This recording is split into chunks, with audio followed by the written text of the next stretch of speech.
nonge kubasuhuza ndabifuriza kugira ibihe byiza nshuti bakunze wa Primo Media Rwanda. Nayo makuru agezweho, u Rwanda rwarize ubwongereza mu mushinga w'abimukira ibihugu byombi byari bifitanye waburijwemo. Mu Rwanda kandi inkiko zigiye kurekura abagororwa barenga 1000 mu minsi 2. Muri aya makuru turareba impamvu. Inyaruguru ari abantu batatu batawe muri yombi bakekwaho kwibasaga miliyoni 6 z'amafaranga y'u Rwanda. M23 yamenyesheje leta ya Kongo ko idateze kuva mu bindi bice igenzura. Naho mu Bufaransa abadepite batoye itegeko ribuza bafite munsi y'imyaka 15 gukoresha imbuga nkoranyambaga. Muri Amerika ubukonje bukabije bwisha abantu 17. Amerika kandi yohereje ubwato rutura bw'intambara hafi ya Iran. Mu Bushinwa ho generali akurikiranwaho kumena amabanga y'intwaro kirimbuzi. Kuri iri segonda nibura abantu 16,000 bari mu kirere mu ndege bava ahantu hamwe bajya ahandi. Kuzenguruka isi bisigaye byoroshye ku buryo uko turi miliyari 8 dusa naho turi abaturanyi kubera uburyo bwo gukora ingendo bisigaye bikorwa. Ikibazo nuko gutegura urugendo bigora. Gukora reservation ya tike y'indege, gushaka visa, ubwishingizi bw'urugendo. Amahirwe twagize nuko hari abantu bazobereye muri ibi bintu kandi biyemeje kudufasha. Abantu nka Ireme Travel Agents Limited, kompanyi nyarwanda iri mu zambere muri service zo gutegura ingendo, ubukerarugendo no kwakira abantu. Kompanyi yemewe n'ihuriro mpuzamahanga ry'ubwikorezi bwo mu ndege IATA. Niba wifuza kujya mu mahanga ku mpamvu izarizo zose, icyo bigusaba ni ugutekereza urugendo rwawe gusa, ubundi ukegera Ireme Travel Agency bakagukorera reservation ya tike y'indege, bakagufasha gushaka visa, bakagukorera reservation ya hoteli, bakagukurikiranira ibya assurance y'urugendo. Iyo uturutse mu mahanga cyangwa sujyayo bagufata ku kibuga cy'indege ku giciro cya 50% cy'abandi babikorera. Ku bantu bari kure kandi bashobora kwishyura hakoreshejwe ikoranabuhanga online payment, tuguha link ubundi ukishyura. Ireme Travel Agency ikorera mu mujyi wa Kigali muri Mike mu nzu yo hasi mu muryango wa G41. Hamagara 07 85 36 48 cyangwa 07 89 88 ushobora no kwandika email kuri info@iremetravel.rawa. Wanasura urubuga rwa internet wa@iremetravel.rawa. Ibinyamakuru biratubwira amakuru y'ibibera ku isi, abanyapolitike bakatubwira imigabo n'imigambi yabo, abandi nabo bakatubarira inkuru zabo nababo. Nyamara ariko hari andi makuru batatubwira. Ayo makuru na ya kampani Rubavu Buy and Sell Limited. Ngiyi kampani yizewe mu kugura no kugurisha ibibanza n'inzu mu buryo bwihuse. Ikorera mu burengerazuba bw'u Rwanda by'umwihariko mu mujyi wa Rubavu ndetse no mu karere ka Musanze. Uretse kugura no kugurisha inzu, inabafasha kugura ibibanza no kubigurisha, ikanabafasha kubona apartment zo kubamo by'igihe gito cyangwa kirambye, ikanabafasha kuzamamaza. Ku bindi bisobanuro waduhamagara kuri 0782 42 43 82 cyangwa ukatwandikira ku mbuga nkoranyambaga zacu, hose twitwa Rubavu Real Estate. Rubavu Buy and Sell Limited, your trusted real estate partner. Ikaze muri amakuru arambuye duhereye ku Rwanda rwarize ubwongereza mu mushinga w'abimukira waburijwemo. U Rwanda ruri kurega ubwongereza rusaba indishyi zishobora kurenga miliyoni 50 z'amapaundi nyuma yuko Minisitiri w'Intebe Sir Keir Starmer ahagaritse amasezerano y'abimukira yashyizweho n'ishyaka ry'abakonservateri hagati y'ubwongereza n'u Rwanda. Keir Starmer yashesheye amasezerano yateganyaga ko abasaba ubuhungiro bakurwa mu bwongereza bakajyanwa mu Rwanda aho bari gutuzwa ndetse bakazahabwa amahirwe yo gusaba ubuhungiro nk'imwe mu ngamba za mbere yafashe amaze gutsinda amatora. Abari kwirukanwa mu bwongereza bari kubanza kujyanwa muri Hope Hostel, ikigo cyari cyatangaje mu kwezi kwa 4 kwa 2024 ko cyiteguye kubakira. Muri rusange ubwongereza bwari bumaze kwishyura u Rwanda miliyoni 290 z'amapaundi mbere yuko aya masezerano aseswa. Kuri ubu rero u Rwanda ngo rwatanze itangazo ryo gutangiza inzira y'ubuhuza mu kwezi kwa 11 kwa 2025.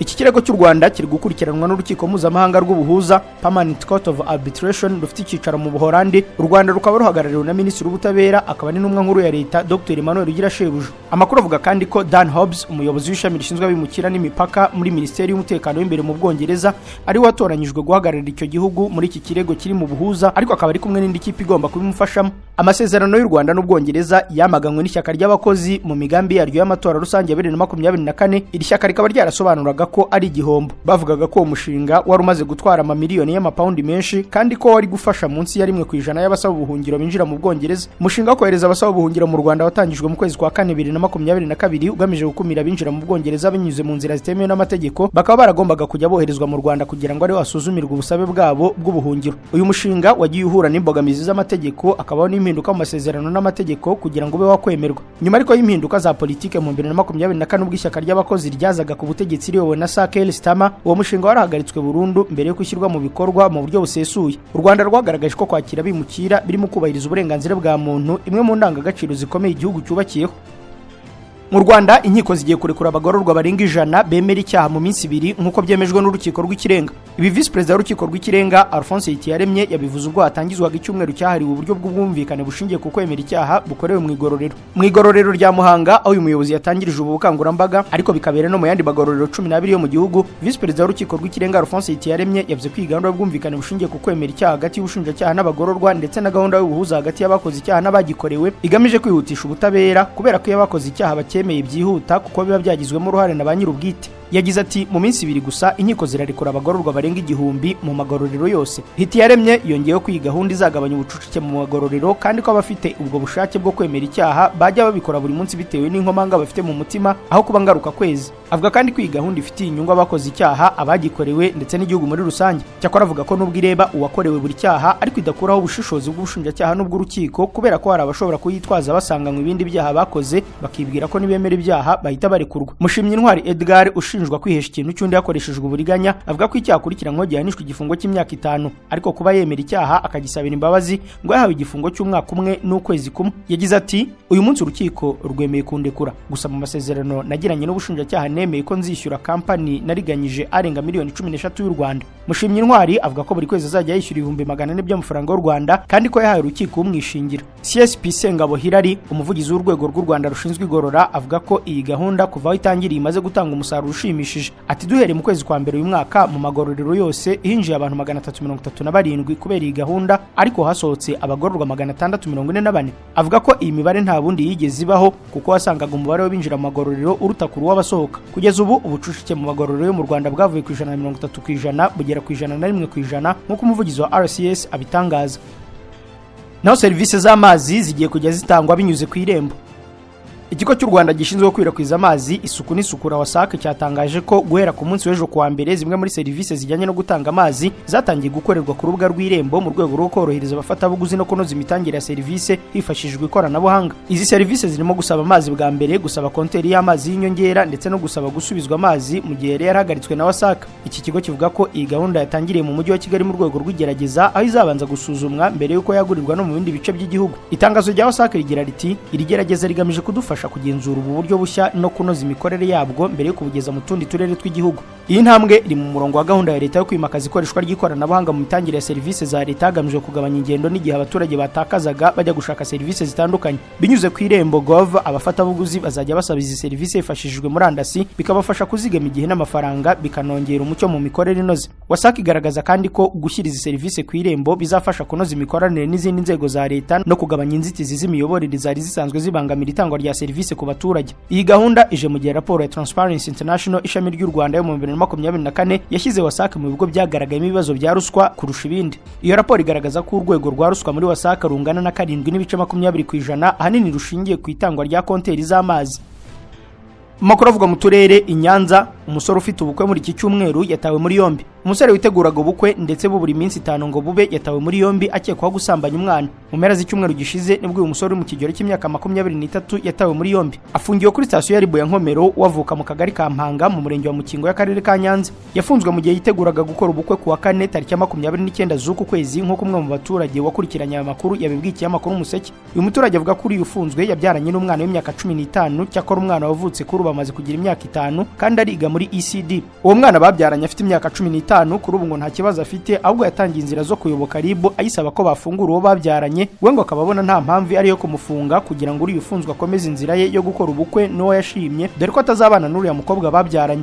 Uyu musore ufite ubukwe ngo yabanje kwanga umwana ariko umwe mu mishinga ifasha abana babyariye iwabo usaba uriya mukobwa avuga amazina ya se y'umwana yandikwa mu irangamimerere birarangira. Nyuma y'igihe ngo nibwo babonye polisi na Ribu baza gutwara uriya musore witeguraga ubukwe niko kumufunga na n'ubu. Zimwe mu nzego zakurikiranye iby'iki kibazo zirinze kugira icyo zibivugaho mu itangazamakuru. Uyu musore ufunzwe aramutse afunguwe hagendewe ku kuba uyu mukobwa yateye inda yaramusabiye imbabazi byaba bibaye irengayobora kuko icyaha cyo gusambanya umwana kiri mu byaha bidasaza kandi nticyungwa kuko kiri mu rwego rw'ibyaha by'ubugome.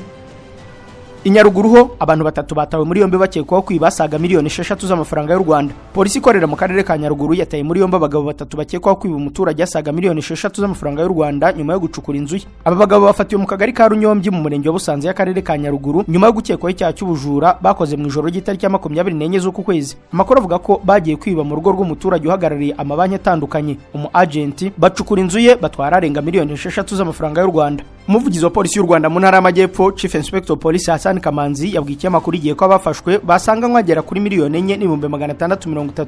Ati kuri ubu bose afungiye kuri station ya polisi ya Kibeho, ubugenzacyaha bwatangiye iperereza. CIP Kamanzi yakomeje asaba abaturage kwirinda kubika amafaranga mu ngo ahubwo bakagana ibigo by'imari bikaba yababikira ndetse bagakomeza kwitabira gukoresha ikoranabuhanga kuko ariho umutekano w'amafaranga yawo wabungabungwa neza kurushaho. Mu kanya aya makuru turakomereza kuyavugwa hanze y'u Rwanda.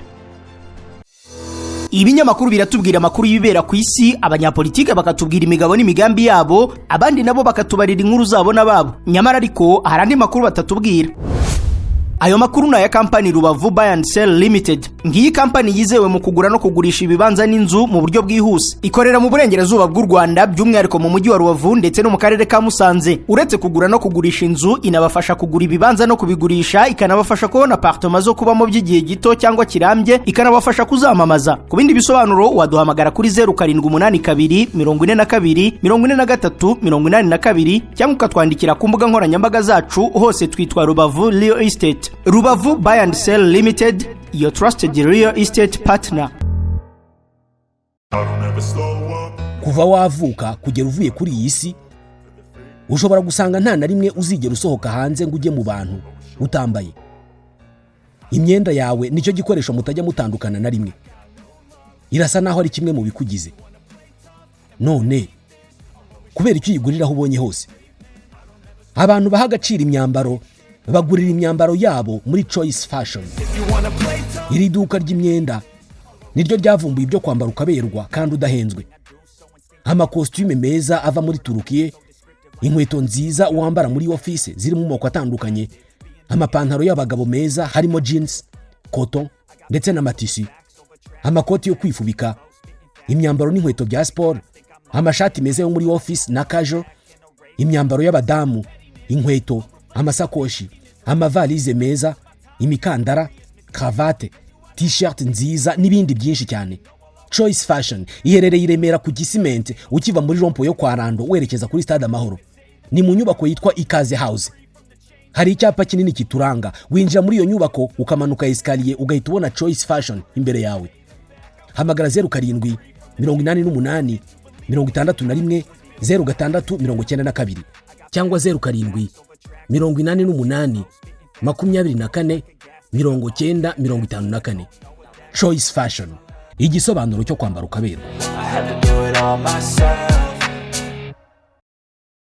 Makuru Rwanze y'u Rwanda. M23 yamenyesheje leta ya Kongo ko idateze kuva mu bindi bice igenzura. Ihuriro AFC M23 rirwanya ubutegetsi bwa Repubulika ya Demokarasi ya Kongo ryatangaje ko nyuma y'umujyi wa Uvira ridateze kuva mu bindi bice rigenzura mu ntara Kivu y'Amajyaruguru n'iy'Amajyepfo. Umuvugizi wa AFC M23 Lawrence Kanyuka yatangaje amahoro aganje mu bice iri huriro rigenzura kandi ko abaturage bakomeje ibikorwa byabo, ubukungu bwabo bukaba buhagaze neza. Ati AFC M23 ntizava mu gace na kamwe kari mu butaka yabohoye, ntizemerera uwo ari we wese arimo leta ya Kinshasa kwahungabanya amahoro n'umutekano mu bice byabohowe. Irashimangira ko yiyemeje kurwanira no kurinda abaturage yivuye inyuma igihe cyose bakwibasirwa na leta y'inyamaswa kandi y'ingome ya Kinshasa. M23 yakuye abarwanyi ba nyuma mu mujyi wa Uvira tariki ya 17 z'uku kwezi. Mu gitondo cy'umunsi wakurikiyeho winjirwamo n'imitwe ya Wazalendo n'ingabo za Kongo. Ubwo Wazalendo n'ingabo za Kongo byinjiraga muri uyu mujyi byigambye intsinzi, biteguza ko mu gihe cya vuba bizatangira urugamba rwo gufata ibindi bice byose M23 igenzura kugeza mu mujyi wa Bunagana. Kanyuka yatangaje ko bitangaje kubona leta ya Kongo yishimira ko ingabo zayo zinjiye mu mujyi wa Uvira kandi bizi ko byashobotse kubera icyemezo cya M23 cyo gukuramo abarwanyi ku bushake kugira ngo amahoro aboneke. Tariki ya 24 z'uku kwezi umuvugizi w'agateganyo w'ingabo za FARDC Lieutenant Colonel Mark Hazukaye yatangaje ko bw'abarwanyi ba nyuma ba M23 bavaga mu mujyi wa Uvira bangije ibikorwa remezo by'ingenzi biba n'ibikoresho birimo ibyubakishwa imihanda. M23 yasubije ko ibyatangajwe na Lieutenant Colonel Hazukaye ari ibinyoma, isobanura ko abarwanyi bayo bavuye muri uyu mujyi ku manywa y'ihangu, abaturage n'ibitangazamakuru birimo n'iby'imbere mu gihugu na mpuzamahanga bireba. Iri huriro ryagaragaje ko kugaruka kw'ingabo za FARDC na Wazalendo byinjira mu mujyi wa Uvira byakoze ibyaha byibasira inyoko muntu, bihagarika internet kugira ngo umuryango mpuzamahanga utamenya ibiri kuhakorerwa. Dukomereze kuri Somalia yavuze ku kibazo cy'abambasaderi bayo bashyamiranye. Minisiteri y'Ububanyi n'Amahanga ya Somalia yatangaje ko ikibazo cy'ubushyamirane bwabaye hagati ya ambasade y'iki gihugu muri Kenya n'iyo muri Tanzania cyakemutse ndetse ko bitazongera kubaho. Mu kwa 9 k'umwaka ushize nibwo ambasade ya Somalia muri Tanzania yatunguranye igaragara ko inenga uruzinduko rwa ambasade ya Somalia muri Kenya Jabril Ibrahim Abdule yagiriye muri Repubulika ya Demokarasi ya Kongo. Iyi ambasade yo muri Tanzania icyo gihe yari nahagarariye Somalia muri Repubulika ya Demokarasi ya Kongo yagaragaje ko itari yamenyeshejwe iby'urwo ruzinduko, ivuga ko ari ukurenga ku mategeko agenga imikorere ya za ambasade. Icyatunguye abantu benshi nuko ambasade ya Somalia muri Kenya yasubije yiregura igaragaza ko urwo ruzinduko rwari rugamije kongera imikoranire n'abacuruzi bo muri Somalia mu bijyanye n'ubucuruzi, dore ko ari nabo barukoranye. Ubusanzwe ibi bibara amahano ko ambasade z'igihugu kimwe zigaragaza umwuka mubi hagati yazo, kuko n'ibitumvikanyweho ntabwo bishyirwa ku karubanda. Cyakora guverinoma ya Somalia igaragaza ko iryo ari ikosa ryabayeho kandi ko ritazasubira kuko byabereye urugero n'abandi bambasaderi bayo mu bindi bihugu. Ibi byatangajwe n'umunyamabanga leta muri Minisiteri y'Ububanyi n'Amahanga ya Somalia Ali Omar, yavuze ko hashyizweho komite njyanama kuri bambasaderi b'izo ambasade. Ati ikibazo cyakemutse, Minisiteri y'Ububanyi n'Amahanga yashyizeho komite njyanama kuri abo bambasaderi kugira ngo yite kuri icyo kibazo. Bombi bahamagajwe n'iyo komite ubundi bagirwa inama y'icyakorwa. Mu Bufaransa abadepite batoye itegeko ribuza abafite munsi y'imyaka 15 gukoresha imbuga nkoranyambaga. Inteko ishinga amategeko y'Ubufaransa yatoye itegeko ribuza afite imyaka 15 gukoresha imbuga nkoranyambaga. Umushinga w'iri tegeko wateguwe n'abadepite bo mu ishyaka Renaissance agamijwe kurinda ubuzima bw'abana, ingimbi n'abangavu, washyigikiwe na guverinoma na President Emmanuel Macron. Umudepite Lol Miller uri mu bateguye umushinga yatangaje ko imbuga nkoranyambaga zari nziza ariko abantu bazikoresha nabi zikagira ingaruka kuri sosiyete yose. Ati izi mbuga zatwijeje ko zizahuza abantu ariko zarabatandukanyije, zatwijeje kuduha amakuru, zarayatwimye, zatwijeje kudushimisha ariko zishyira abantu mu muhezo. Mu kwa 12 k'umwaka ushize President Macron yatangaje ko bidakwiye ko abana bashyirwa mu maboko y'ababangiza bagamije inyungu zabo ku mbuga nkoranyambaga, ashimangira ko itegeko riramutse ritowe ryakemura iki kibazo. Mu itorwa ryawo abadepite 130 nibo bashyigikiye umushinga, abandi 21 barawanga. Ubwiganze busesuye bw'abawutoye bwatumye wemerwa, igisigaye kikaba ari uko uzasuzumirwa muri Sena. Iri tegeko niryemezwa bidasubirwaho, urwego rushinzwe kugenzura imiyoboro y'itumanaho n'itangazamakuru ruzakora urutonde rw'imbuga zishobora kwangiza abana kugira ngo abari munsi y'imyaka 15 ntibazongere kuzikoresha. Ubufaransa nicyo gihugu cya mbere cy'Iburayi gishobora kwemeza bidasubirwaho itegeko rigena imyaka y'ubukure y'abagomba gukoresha imbuga nkoranyambaga. Muri Leta Zunze za Amerika ubukonje bukabije bwisha abantu 17. Ubukonje bukabije, urubura n'ikirere kibi bikomeje kwibasira ibice bimwe bya Leta Zunze za Amerika bimaze guhitana abantu 17, bisubika ingendo z'indege mu gihe abandi bihumbi nta muriro w'amashanyarazi bafite. Abantu bapfuye nabo muri leta zibasiwe cyane zirimo ya New York, Tennessee, Louisiana, Massachusetts, Kansas, Pennsylvania na Texas. Ingendo z'indege zirenga 10,000 zamaze gusubikwa, amashuri n'imihanda nabyo bikomeje gufungwa nubwo byari biteganyijwe ko ku munsi w'ejo kuwa mbere urubura rugabanuka. Ibice byo muri Leta Zunze za Amerika by'umwihariko hagati no mu burasirazuba biracyakomeje kwibasirwa nk'uko BBC bitangaza. Ikigo gishinzwe iteganyagihe muri Amerika cyaburiye ko ibice bikomeza kwibasirwa birimo Texas na New England mu majyaruguru ashyira uburasirazuba. Urubura rukabije n'ubukonje byatangiye kwibasira cyane icyo gihugu ku itariki ya 24 z'uku kwezi, ari nabwo amashanyarazi yabuze n'ingendo z'indege zirahagarara. Ku ikubitiro muri leta 12 habuze umuriro w'amashanyarazi, aho byagize ingaruka ku barenga 217, ingendo z'indege zirenga 4,000 zari ziteganyijwe kuwa gatandatu zirahagarikwa, izindi 9,400 zari ziteganyijwe ku cyumweru nazo zirasubikwa. Ni mu gihe President wa Amerika Donald Trump yahise ashyiraho ibihe bidasanzwe n'ubutabazi bwihuse kuri leta zose zibasiwe. Dukomereza amakuru kandi kuri Amerika yohereje ubwato rutura bw'intambara hafi ya Iran. Leta z'Ubumwe za Amerika zamaze kohereza ubwato bwazo bw'intambara buzwi nka USS Abraham Lincoln mu burasirazuba bwo hagati hafi ya Iran. Abategetsi babiri bo muri Amerika babwiye Reuters ko ubwo bwato bwoherejwe mu kwagura ubushobozi bwa Donald Trump bwo kurinda Amerika no gukora ibikorwa bya gisirikare muri Iran mu gihe byaba ngombwa. Ubu bwato bwari kumwe n'ibindi bikoresho birimo ibisenye za misile bukaba bwamaze kugera mu burasirazuba bwo hagati ku ibwiriza ry'igisirikare cya Amerika. Donald Trump aheruka gutangaza ko afite ubwato bunini buri kwerekeza hafi ya Iran, ariko ko yizeye ko butazakoreshwa. Ubwato bw'intambara bwatangiye kujyanwa mu gace ka Asia Pacifique mu ntangiriro z'uku kwezi nyuma y'uko umwuka mubi hagati ya Leta Zunze za Amerika na Iran urushijeho kuzamba. President Trump yakunze kugaragaza ko Amerika izagira iki ikora mu gihe Iran yakomeza kwica abigaragambya mu gihugu, gusa mu bice bitandukanye imyigaragambyo yamaze gucogora. Igisirikare cya Amerika mu bihe byashize cyakunze kohereza ingabo mu burasirazuba bwo hagati mu gihe umwuka utabaga umeze neza, kigaragaza ko ari mu buryo bwo kwirinda. Cyakomeje kwiyubaka muri ako gace guhera mu mwaka ushize ubwo cyagabaga ibitero kuri Iran ahakorerwaga ingufu za nucleaire. Iran igashinjwa kuzikoramo ibisasu kirimbuzi. Bivugwa kandi ko uretse ubwato bw'intambara, Minisiteri y'Intambara ya Amerika yohereje indege za gisirikare n'uburyo bw'ubwirinzi bwo mu kirere mu karere k'uburasirazuba bwo hagati. Mu mpera z'icyumweru gishize Amerika yatangaje ko ishobora kuzakora imyitozo igamije kwerekana ubushobozi bwayo mu kugaba no guhangana n'ibitero byo mu kirere. Umwe mu bayobozi bakuru ba Iran we aheruka gutangaza ko bazafata igitero icyo ari cyo cyose cyabagabwaho nk'intambara bashojweho. Ibirindiro bya gisirikare bya Amerika biherereye mu majyepfo y'umujyi wa Abu Dhabi muri Leta Zunze Ubumwe z'Abarabu, byabaye ibirindiro by'ingenzi cyane mu gutegura gahunda yo kurwanya umutwe wa Islamic State. Dusoreze mu Bushinwa, aho general akurikiranyweho kumena amabanga y'intwaro kirimbuzi. General Zhang Xuya wahoze ari perezida w'inama nkuru y'ingabo z'Ubushinwa ari gukorwaho iperereza ku cyaha cyo kumenera Leta Zunze Ubumwe za Amerika amabanga y'intwaro kirimbuzi no kwakira ruswa kugira ngo agire umusirikare minisitiri w'ingabo. Inama nkuru y'ingabo z'Ubushinwa ni rwo rwego ruri hejuru y'izindi. Perezida warwo n'umukuru w'igihugu akongerezwa na ba vice perezida babiri. Abandi bane barimo na minisitiri w'ingabo n'umugaba mukuru w'ingabo bazi inyuma. Ikinyamakuru The Wall Street Journal cyatangaje ko mbere ko minisiteri y'ingabo y'Ubushinwa itangaza tariki ya 24 z'uku kwezi ko General Zhang ari gukorwaho iperereza, habanje kuba inama y'abofisiye bakuru b'igisirikare baganira ku myitwarire ye. Amwe mu makuru akomeye yahishuriwe muri iyi nama nk'uko ikinyamakuru cyabitangaje ni uko uretse kwakira ruswa kugira ngo azamure abasirikare mu ntera, yanahaye Amerika amakuru ya tekinike y'ingenzi ajyanye n'intwaro kirimbuzi z'Ubushinwa. Bivugwa ko bimwe mu bimenyetso bishinja General Zhang byatanzwe na Gu Zhon wahoze ari umuyobozi mukuru w'ikigo cy'Ubushinwa gishinzwe gahunda za nucleaire zaba iza gisivile n'iza gisirikare. Hashize icyumweru Leta y'Ubushinwa itangaje ko iri gukora iperereza kuri Gu ku makosa akomeye yo kurenga ku mahame ngengamyitwarire y'ishyaka ry'abakomunisite riri ku butegetsi bw'iki gihugu n'amategeko y'igihugu muri rusange. Umuvugizi wa ambasade y'Ubushinwa muri Amerika yatangajwe iperereza kuri General Zhang rishimangira ko ubuyobozi bw'igihugu cyabo butihanganira abarya ruswa. Inshuti bakunze ba Primo Media Rwanda, inkuru ya General Zhang ukurikiranyweho kumena amabanga y'intwaro kirimbuzi z'Ubushinwa niyo dusoreje amakuru ari kugarukwaho. Reka mbashimiye ko mwamwe yakurikiye, ndabararikira komeza kurinda ibiganiro bikuru urubuga. Mugira amahoro.